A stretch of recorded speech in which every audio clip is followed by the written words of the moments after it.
The wrought iron gates of Oak Ridge Academy didn't creak. They glided open with a silent, expensive precision.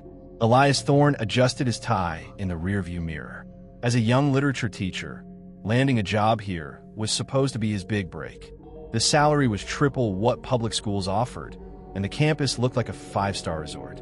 "Welcome, Mr. Thorne," said Headmaster Sterling. He was a man whose suit looked like it was carved out of granite. His smile didn't reach his eyes.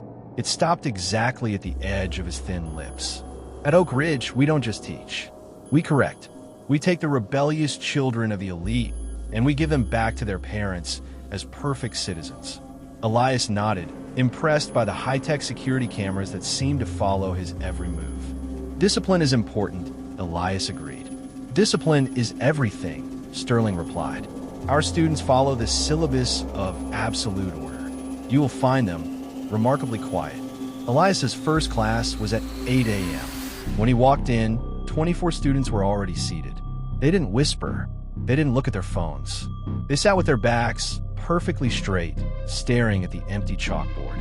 "Good morning, class," Elias said, his voice echoing in the unervingly silent room. No one answered.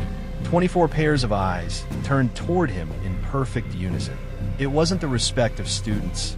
It was the hollow stare of people who had been emptied out. In the second row, a girl named Clara caught his eye. She was shivering, despite the room being warm. Her knuckles were white from gripping her pen too hard. When Elias walked past her desk to hand out the syllabus, he felt a small piece of paper pressed into his palm. He didn't look at it until he was in the safety of the faculty bathroom. He unfolded the tiny, sweat-soaked scrap. "They monitor the heartbeats. Don't look sad. They hate sadness." Elias frowned. "Heartbeats?" He looked up at the ceiling and noticed a small, glowing red sensor next to the smoke detector. It wasn't a camera. It was a biometric scanner. Suddenly, the bathroom door opened. It was Mr. Vance, the physical education coach. He was a massive man with a neck thicker than Elias's thigh. "Everything okay, Thorne?" Vance asked, his eyes darting to Elias's closed hand. "You've been in here for 3 minutes. The system logged a spike in your adrenaline. Are you feeling ill?" Elias felt his stomach drop. "Just first-day nerves, coach.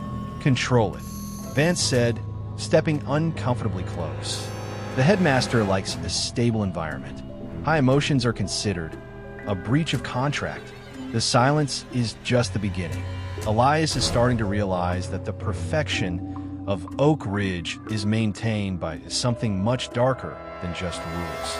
Elias returned to his desk, his hands still trembling from the encounter with Coach Vance.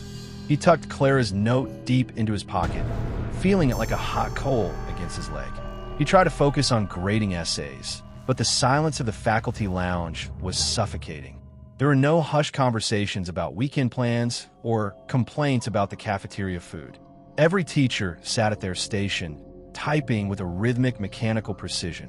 At 3 p.m., the behavioral bell rang, a low-frequency hum that seemed to vibrate in Elias's teeth rather than his ears. "Mr. Thorne," a voice crackled over the intercom. It was Sterling. "Please report to the lower level, Sector 4. We have a student who requires academic realignment. As his literature teacher, your presence is required to document his progress." Elias followed the gray, windowless corridors down to the basement. The air here was colder, smelling of ozone and industrial-grade lavender, a scent meant to mask something sour. He reached Sector 4 and found a heavy steel door. Inside was a room that looked more like a laboratory than a school office. In the center sat Julian, a boy from Elias's afternoon class who had dared to laugh during a lecture. He was strapped into a chair that looked like a high-tech dentist seat. Thin, translucent wires were taped to his temples and wrists. Headmaster Sterling stood behind a glass partition, holding a tablet. Coach Vance stood over the boy, his arms crossed. "Julian has exhibited excessive emotional volatility," Sterling said, his voice coming through a speaker. "Laughter is a sign of an undisciplined mind, Mr. Thorne. It shows a lack of respect for the gravity of his education." "He was just a kid being a kid," Elias protested, his voice cracking. "At Oak Ridge, we don't have kids," Sterling snapped. "We have investments. Watch." Sterling swiped his finger across the tablet. Julian's body suddenly went rigid. He didn't scream. His jaw was locked, but his eyes rolled back and his fingers clawed at the armrests. On a monitor above the chair, a graph showed Julian's pulse and brain activity. A red line began to smooth out, turning into a flat, blue wave. "This is the neurocalibration system," Sterling explained calmly. "It delivers a micropulse to the amygdala. It teaches the brain that erratic emotions result in physical discomfort. It's simple Pavlovian conditioning, refined for the modern elite." Elias watched in horror as Julian's face went blank. The spark he had seen in the boy's eyes earlier that day was being systematically extinguished. "Document it, Mr. Thorne," Vance barked, handing Elias a clipboard. "Write down that the subject has reached emotional neutrality." Elias looked at the boy. Julian's gaze was fixed on a point on the wall. A single tear rolled down his cheek, but he didn't wipe it away. He didn't even blink. "The tear is a residual biological reflex," Sterling noted, sounding disappointed. "We'll need to increase the voltage for his evening session." As Elias walked out of the lab, his stomach churning, he realized the terrifying truth. The students weren't quiet because they were disciplined. They were quiet because their brains were being rewired, one pulse at a time. And he was now a witness, an accomplice. He walked back to his living quarters, but as he passed the library, he saw Clara standing in the shadows of the stacks. She wasn't supposed to be there after hours. She pointed toward a vent in the wall and whispered a single word before vanishing. "Archives." Elias didn't sleep. Every time he closed his eyes, he saw Julian's rigid body and that single, frozen tear. At 2 a.m., the school was a tomb. The biometric sensors in the hallways pulsed with a dim, rhythmic red light, like the heartbeat of a sleeping beast. He moved through the shadows, avoiding the main corridors where the sensors were most sensitive. He reached the library, a massive, circular room filled with leather-bound books that no one seemed to read. Following Clara's whisper, he found the ventilation grate behind the history section. It wasn't a vent for air. It was a hidden storage slot for old, physical files. Elias pulled out a thick, dusty ledger labeled Staff Turnover, 2020 to 2025. He flipped through the pages. The names of previous teachers were listed, but their reason for departure was coded in a chillingly clinical way. Ms. Sarah Jenkins, emotional contagion. Status, reassigned to Sector 7. Mr. David Wu, unauthorized empathy. Status, permanent medical leave. Mr. Marcus Thorne, no relation structural interference. Status, non-person. Non-person, Elias Picciolotti. Elias whispered. He dug deeper and found a folder tucked into the back of the ledger. It contained Polaroid photos. They weren't photos of students. They were photos of teachers, the ones who had tried to help. Their faces were hollow, their eyes vacant, exactly like the students in the Calibration Lab. They weren't firing the teachers who grew a conscience.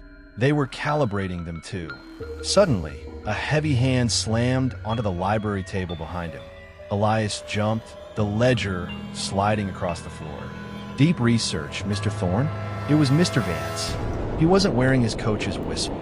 He was wearing a tactical vest, and his eyes were hidden behind night vision goggles. He looked less like a teacher and more like a prison guard. I couldn't sleep. I was looking for a book on Keats." Elias lied, his heart hammering against his ribs. Vance stepped into the light.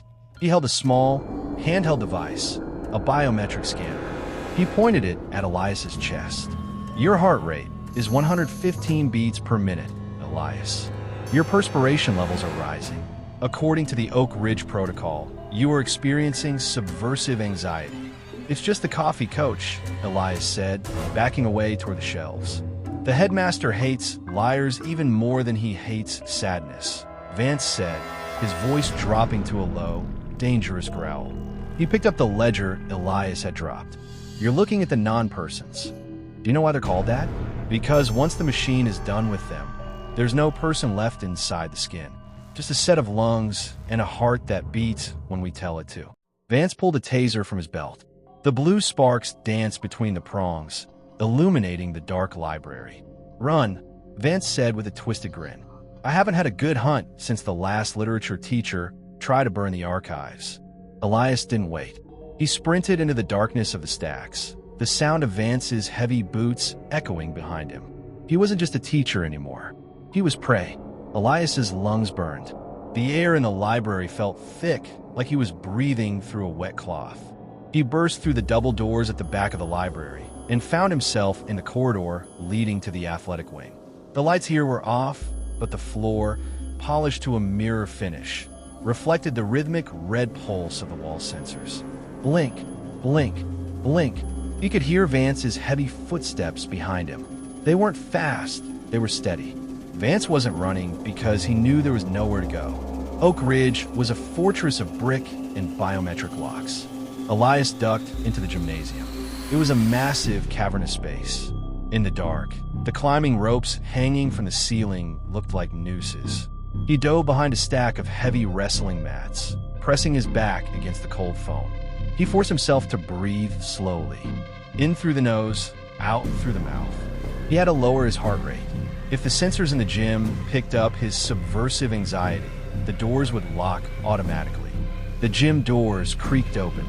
The beam of Vance's high-powered flashlight cut through the darkness, sweeping over the bleachers, the basketball hoops, and finally, the mats. "I can smell your fear, Elias." Vance's voice echoed, distorted by the high ceilings. "It's a chemical reaction. You can't hide it from the sensors. They're already sending a report to Sterling's office. You're currently marked as a systemic glitch." Elias looked up. Directly above him was a biometric sensor. Its light was flickering between red and orange. He was right on the edge of triggering the alarm. He reached into his pocket and found his metal pen, the one Sterling had given him during his orientation. It was heavy, made of solid steel. He looked at a large, industrial floor fan across the room. If he could create a distraction, he threw the pen with all his might. It struck the fan's metal housing with a loud clang. Vance immediately spun around, his flashlight and taser pointed at the noise. "Found you." As Vance moved toward the fan, Elias stayed low and crawled toward the equipment room. But as he passed a row of lockers, a hand reached out from the darkness and grabbed his collar. Elias almost screamed, but a cold hand muffled his mouth. "Don't move," a voice Picciolotti whispered. It was Clara. Her eyes were wide, reflecting the faint red light. She wasn't alone. 3 other students were huddled in the equipment locker, their faces pale and their expressions uncomfortably neutral. "They're coming for the midnight calibration," Clara whispered into his ear. "Vance isn't just hunting you. He's rounding us up. Every Friday, the students with the highest emotional scores are taken to the lower level. They don't come back the same. We have to get out of the school," Elias said, his voice trembling. "There is no out," Clara replied, pointing to her own neck. Beneath the skin, Elias saw a faint, rectangular outline. "We all have GPS trackers and behavioral dampeners implanted.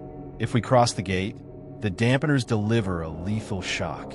Then we destroy the system," Elias said, looking at the biometric sensor above them. "Where's the main server?" Clara looked at him with a mixture of hope and terror. "It's in the headmaster's office, but it's guarded by the perfects, the students who have been completely calibrated. They don't feel pain. They don't feel anything." Outside, Vance's footsteps stopped. The flashlight beam landed directly on the equipment room door. "Elias Thorne," Vance said, his voice right outside the thin metal door. "Class is in session." The metal door of the equipment locker rattled. Vance was testing the handle, his heavy breathing audible through the thin steel. "The vents," Clara Picciolotti whispered. She pointed to a small industrial duct near the floor. "They're too small for Vance, but we can fit." Elias looked at the duct, then at the door. He knew he couldn't leave these children behind. "Go. Now. I'll draw him away." "Mr. Thorne, no," Clara started, but Elias was already moving. He grabbed a heavy medicine ball and threw it through the glass window of the equipment room office. The sound of shattering glass exploded in the silent gym like a gunshot. "There you are," Vance roared, kicking the equipment room door open. Elias sprinted toward the far end of the gym, diving behind the bleachers. As Vance gave chase, Elias saw the small silhouettes of Clara and the others disappearing into the duct. They were safe for now. Elias scrambled up the back of the bleachers and climbed into the maintenance catwalks. From here, he could see the entire gym. Vance was standing in the center, looking up, his face contorted in a mask of predatory rage. "You're a failure, Thorne. You had a chance to be part of the future." Vance screamed. Elias didn't answer. He navigated the catwalks toward the east wing, the administrative block. If he could reach the headmaster's office, he could shut down the biometric network. He dropped down into the third-floor hallway, just outside the honors dormitory. This was where the perfects lived. The hallway was different here. The red sensors weren't pulsing. They were a steady, calm blue. The doors to the dorms opened simultaneously. 10 students stepped out. They were dressed in pristine, white uniforms. Their hair was perfectly combed, and their skin looked like wax. These were the ones who had undergone total calibration. Unauthorized movement detected, they said in a chilling, melodic unison. They didn't run.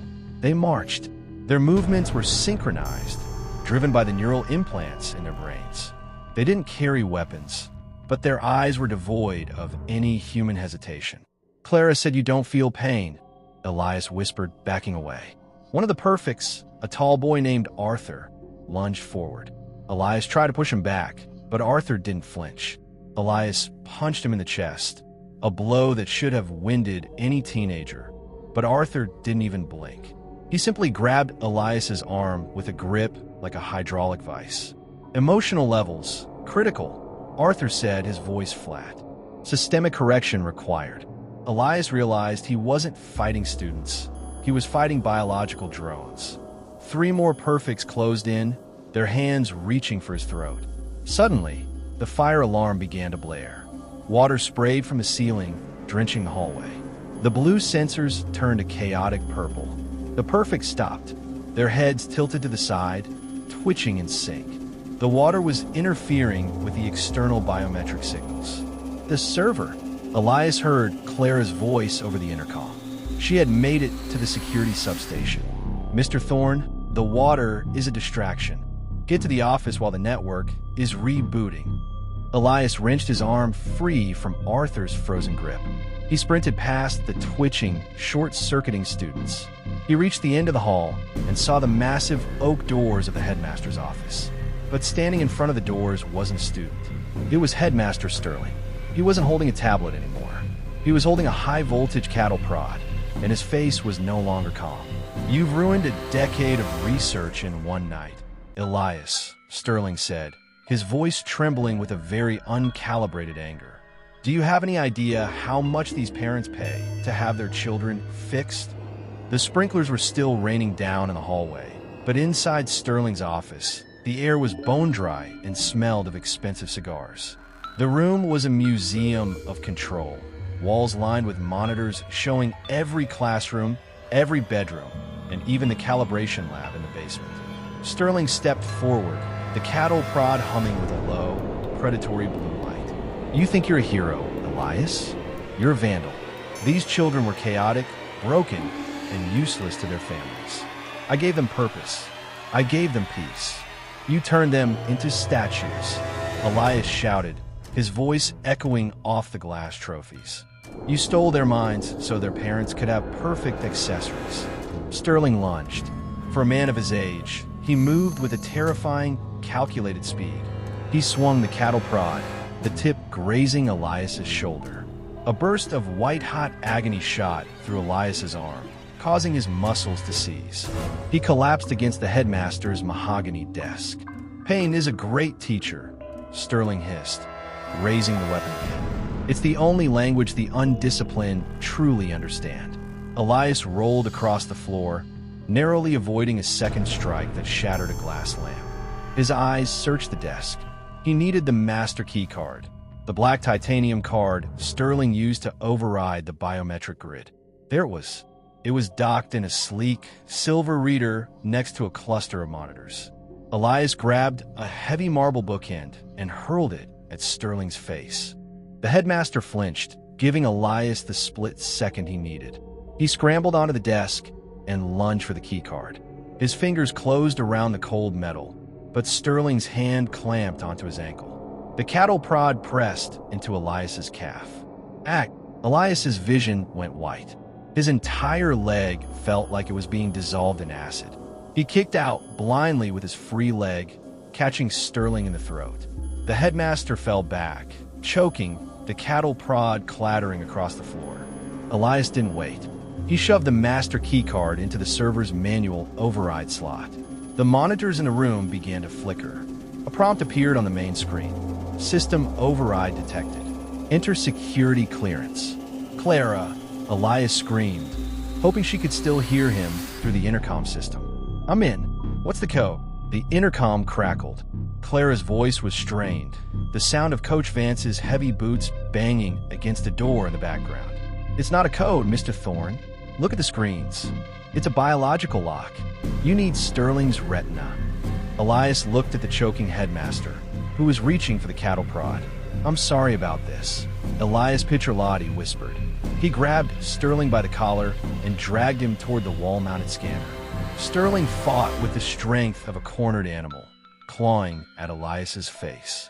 You'll never leave this school alive, Sterling gasped, his face turning a deep, angry purple. Elias shoved Sterling's head toward the glowing red laser of the scanner. Scanning. Identity confirmed. Sterling, A. System access granted. The main screen changed. A map of the school appeared, with hundreds of red dots representing the students.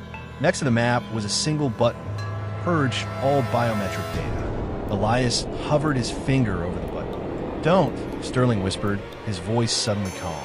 If you hit that, the perfects won't just wake up. Their neural implants will overload. You'll be killing them. Elias froze. Was it a lie? Or was this the final, most cruel trap of the Oak Ridge Protocol? Elias's finger trembled inches above the purge button. Sterling's face was a mask of cold triumph, his breathing ragged, but his confidence unshaken. Outside the office, the sound of the perfects marching resumed. The reboot was almost complete. You're lying, Elias hissed, though his heart hammered a rhythm of doubt. Am I? Sterling leaned back against the wall, a trickle of blood running from his lip. The implants are integrated into the nervous system. A sudden, unshielded data wipe will cause a massive synaptic surge. Their brains will fry like old circuits. Do you want to be the one who kills 24 children to satisfy your morality? Suddenly, the intercom hissed. It wasn't Clara this time. It was the sound of a struggle, the heavy thud of a body hitting a wall, and a muffled scream. Thorne, Coach Vance's voice boomed through the speakers. I've got the little girl, the one who thinks she's a hacker. I'm standing over her in the security substation. If you touch that screen, I'll snap her neck before the system even blinks. Elias looked at the monitor showing the security room. Vance had Clara by the hair, his massive hand coiled around her throat. Clara's eyes were wide with terror, but she looked directly into the camera. Do it, Mr. Thorne, she screamed. He's lying. The implants have a failsafe. I saw it in the code. They won't die, they'll just wake up. She's a child, Elias. She doesn't understand the engineering. Sterling yelled, lunging for the desk. Elias made his choice. He didn't hit purge. Instead, he looked at the secondary menu, manual calibration override. He realized he couldn't delete the data, but he could change the parameters. He typed frantically. He didn't lower the emotional dampening. He maximized it, but not for the students. He redirected the system's focus. What are you doing? Sterling demanded, trying to pull himself up. I'm changing the definition of subversive behavior, Elias said, his fingers flying across the keys. From now on, the system doesn't target sadness or laughter. It targets aggression.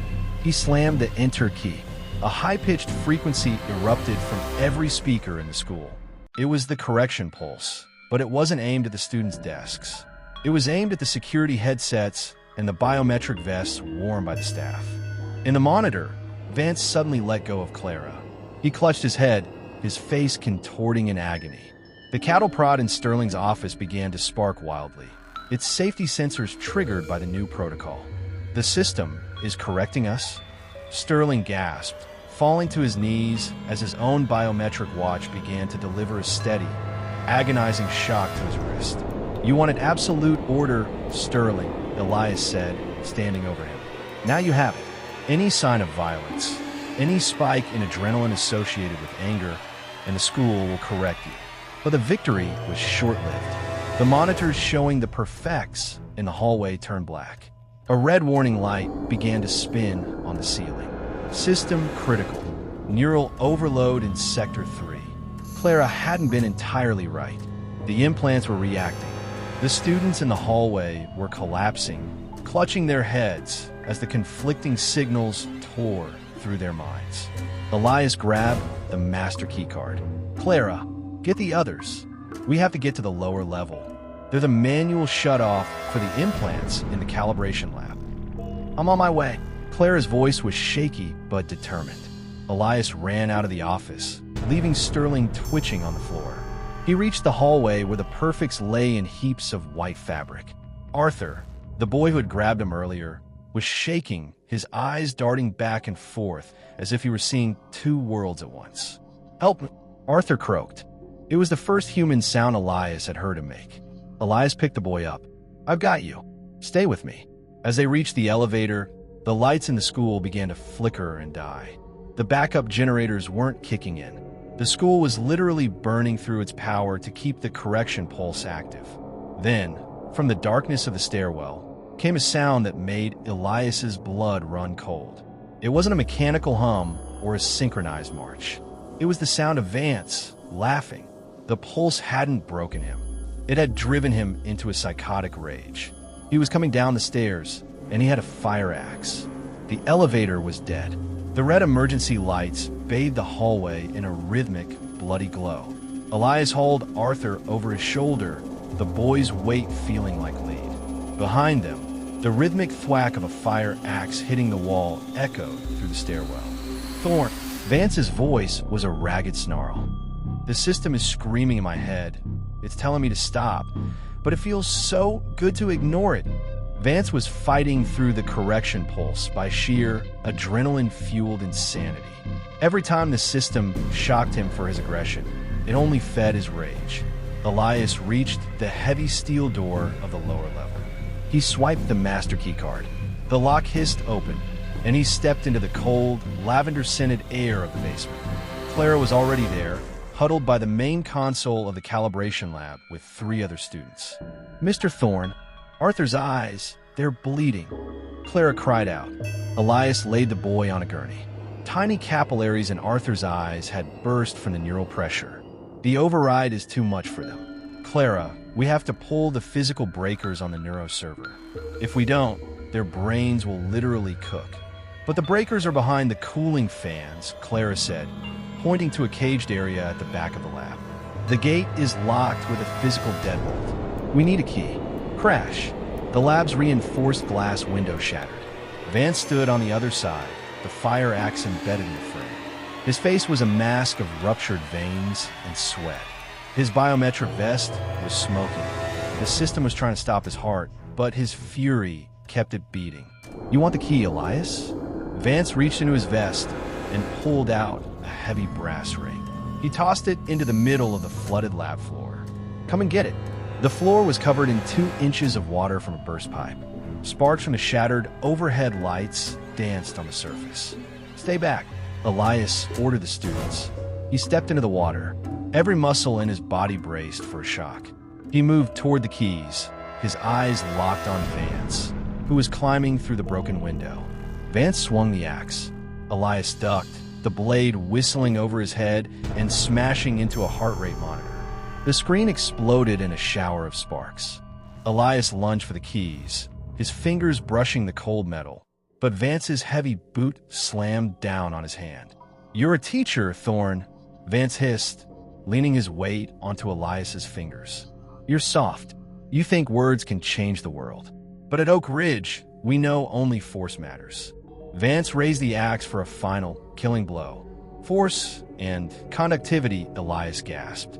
With his free hand, Elias grabbed a live power cable that had been dangling from the broken monitor. He didn't aim for Vance. He slammed the cable into the standing water. The current ripped through the floor. Because Elias was wearing rubber-soled teaching shoes, he felt a numbing jolt, but Vance, standing in the water with his steel-toed tactical boots, took the full force of the school's failing power grid. Vance's body convulsed. The axe flew from his hands. The biometric vest he was wearing, already overloaded, caught fire. He collapsed into the water, his muscles locking in a permanent, silent scream. Elias grabbed the keys, his hand throbbing and purple. He scrambled to the cooling cage and unlocked the gate. Clara, now! They grabbed the 3 massive black levers of the neuroserver. On 3, Elias commanded. 1, 2, 3. They threw the levers.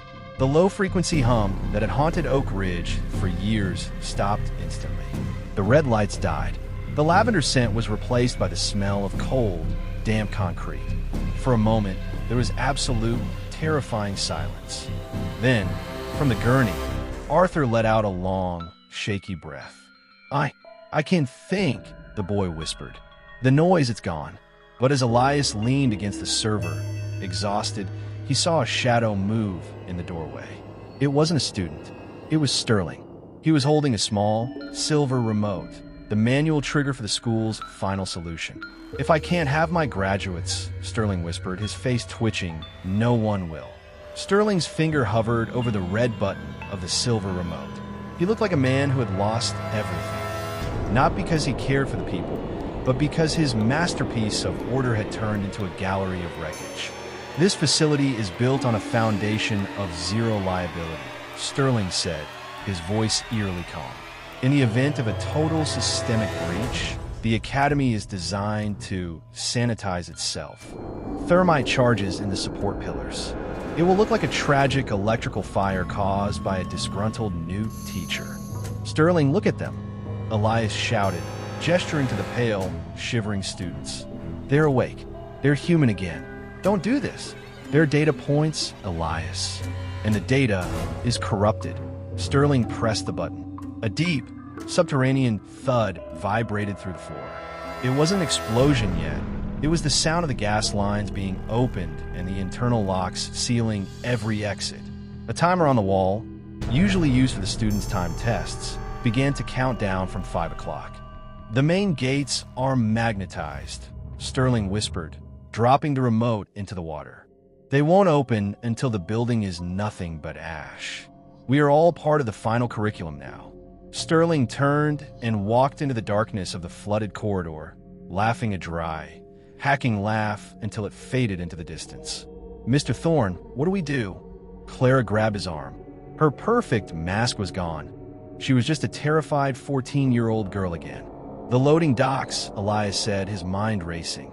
The magnets are on the personnel doors and the main gates, but the industrial trash compactor in the kitchen uses a hydraulic system. It's separate from the biometric grid. Elias gathered the students. Arthur was still weak, so Elias and a boy named Leo carried him. They ran through the dark, smoke-filled basement. The smell of gas was becoming sickeningly sweet. They reached the kitchen. The air was thick with the sound of hissing pipes. The compactor is behind that steel shutter. Elias pointed, but as they reached the shutter, the school's emergency speakers crackled one last time. It wasn't Sterling. It was the automated system. Temperature rising. Integrity at 40%. Commencing sealing of all external apertures. The heavy steel shutter began to slide down. No! Leo screamed, lunging forward, but the shutter was moving too fast. Elias looked around and grabbed a heavy, stainless steel prep table. With a burst of adrenaline, he shoved the table under the descending shutter. The motor groaned, the metal grinding against metal.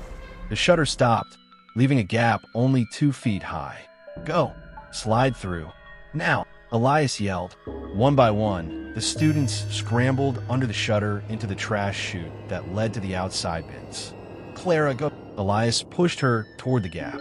What about you? She asked, her eyes stinging from the gas. I'm right behind you. Move. Just as Clara slid through, a massive explosion rocked the front of the school. The ceiling in the kitchen began to crack. A heavy slab of concrete fell, pinning the prep table. The shutter groaned and dropped another 6 inches. The gap was now barely large enough for a person to crawl through. Elias laid flat on his stomach, trying to squeeze through, but his belt caught on a jagged piece of the table. Behind him, the gas in the kitchen ignited. A wall of blue flame roared toward him. The heat was a physical weight, pressing against Elias's back like a scorching iron. The blue flame roared through the kitchen, devouring the dry grease and oxygen. His belt was snagged, and the steel shutter was still groaning, settling lower as the prep table buckled under the weight of the collapsing ceiling. "Mr. Thorne, give me your hand." It was Clara. She hadn't run to the safety of the woods. She was leaning back into the chute, her small hand reaching through the narrow, jagged gap. Elias didn't waste breath. He reached back, unbuckled his belt with trembling fingers, and felt the tension snap. He lunged forward, his chest scraping against the cold, greasy metal of the floor. Clara grabbed his fingers, pulling with a strength born of pure desperation. He slid through the gap just as the prep table finally snapped. The shutter slammed shut behind his heels with a deafening clank, sealing the fire inside.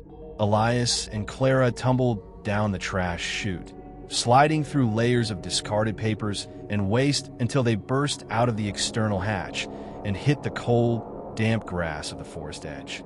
Boom! The main wing of Oak Ridge Academy erupted. A pillar of fire shot into the night sky, illuminating the trees for miles. The golden cage was melting. Elias lay on his back, gasping for air that didn't taste like gas or lavender. Around him, the 24 students stood in a semicircle. They were covered in soot, their white uniforms ruined, but their eyes, those hollow, empty eyes, were gone. They were crying, shivering, and looking at the fire with a mixture of terror and awe. They were feeling again. "It's over," Elias wheezed, sitting up. "Is everyone here?" "We're all here," Arthur said, his voice stronger now. He looked at the burning school. "What happens now?" "My parents, they sent me here to be fixed. They won't want me back if I'm me." Elias stood up, his body aching, his skin red from the heat. He looked at the students, the children of the most powerful people in the country. "Your parents paid for a version of you that doesn't exist anymore," Elias said firmly. "But you have the truth, and I have the master key card." He pulled a titanium card from his pocket. It was scorched, but the chip was intact. "This card doesn't just open doors. It has the logs. Every calibration, every shock, every cry for help that Sterling recorded. That data is backed up to a cloud server I triggered in the office." The sound of sirens echoed in the distance. Not the school's sirens, real ones. Police, fire trucks, and ambulances were racing up the private drive. "They can't hide this," Elias told them. "You are the witnesses. You are the evidence." 3 months later, the Oak Ridge scandal dominated every news cycle for weeks. The Absolute Order protocol was declared a crime against humanity. Sterling and the surviving board members were facing life in prison. Coach Vance was still in a specialized medical ward, his mind broken by the very system he used to enforce. Elias Thorne sat on a bench in a public park, watching the sunset. He didn't teach anymore. He worked for a non-profit advocating for student rights. A shadow fell over him. He looked up to see Clara. She looked different. She wore a bright yellow sweater, her hair was messy, and she was carrying a sketchbook. "I'm going to a real school now," she said, sitting next to him. "It's loud. People scream in the hallways, and the teachers get annoyed when we talk too much." She smiled, and this time it was a real smile, imperfect and beautiful. "And how does it feel?" Elias asked. Clara looked at her wrist. With a faint scar, the implant removal was still visible. She took a deep breath of the cool, evening air. "It feels loud," she said, "and I never want it to be quiet again." Elias watched her walk away to join a group of friends. For the first time since he drove through those iron gates, his own heart rate was perfectly, naturally calm. The end.